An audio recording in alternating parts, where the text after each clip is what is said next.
Have no fear. As a new leader, you will make some mistakes. No one grows into leadership without some errors. It's normal, it's natural, relax, they will happen. But let's talk about it. I'm Adrian from Adrian's Avenue, and I talk about things that are rich, relatable, and relevant that will help you become the leader that others want to follow. Let's jump right in. New to the job, new position, new team, you're ran and ready to go. But there are some common mistakes that new leaders make right away, and we're going to talk about some of them. The first one is avoiding accountability conversations.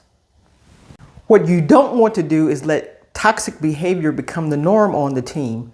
If you've seen someone or something going on after you've been there for a while, and you know that this is something that shouldn't be happening, something that you need to address it right away.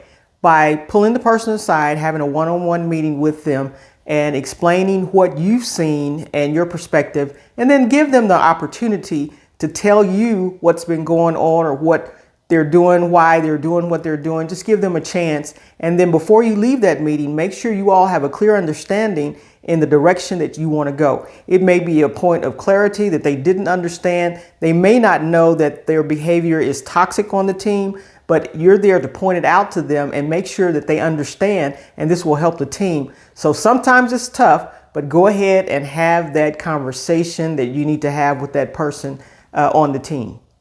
This next mistake we make when we come into a brand new team, new to us, something we've never done before, is we expect ourselves to know everything and be the expert about everything on the team. Relax. The members know that you're not the expert on the team. And the best thing you can do is sit down with your team members and listen to what they have to say, listen to them talk about their job functions, and learn from them on a daily basis.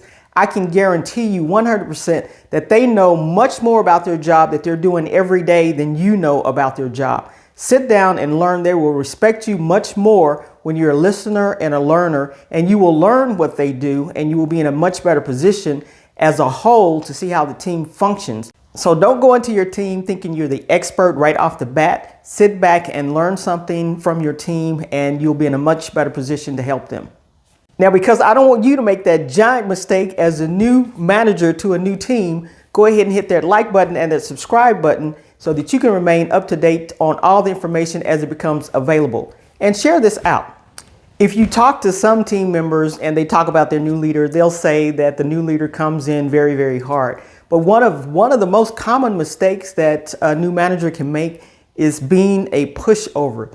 You don't want to come in being an easy pushover, letting people get away with things, not addressing issues, and just showing some type of fear when you have conversations with them.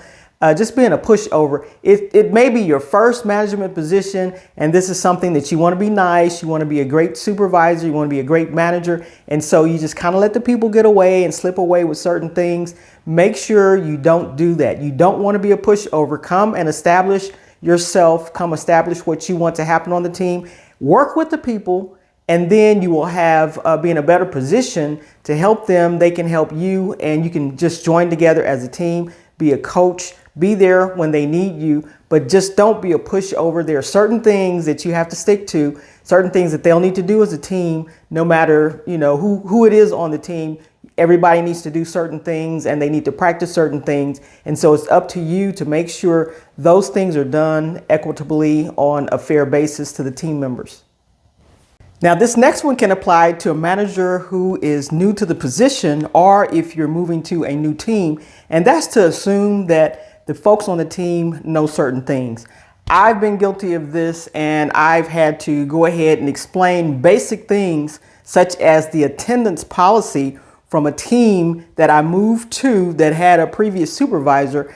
Evidently, it wasn't clear to them, but do not assume even the simplest of things that they know. Make sure everyone on the team is aware of the guidelines, the rules, the regulations, and sometimes you need to go over it more than once for them to get it.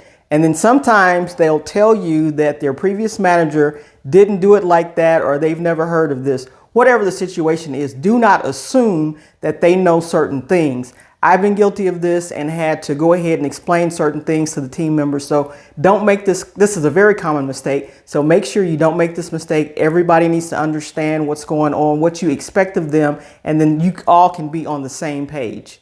Now, the last one I will give you in a new manager coming to a new team, and a mistake you'll make right away, is using fear as a motivational tool.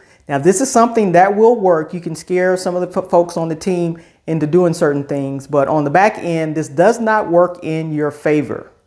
The folks on your team will more than likely shut down and not give you the best that they can give you.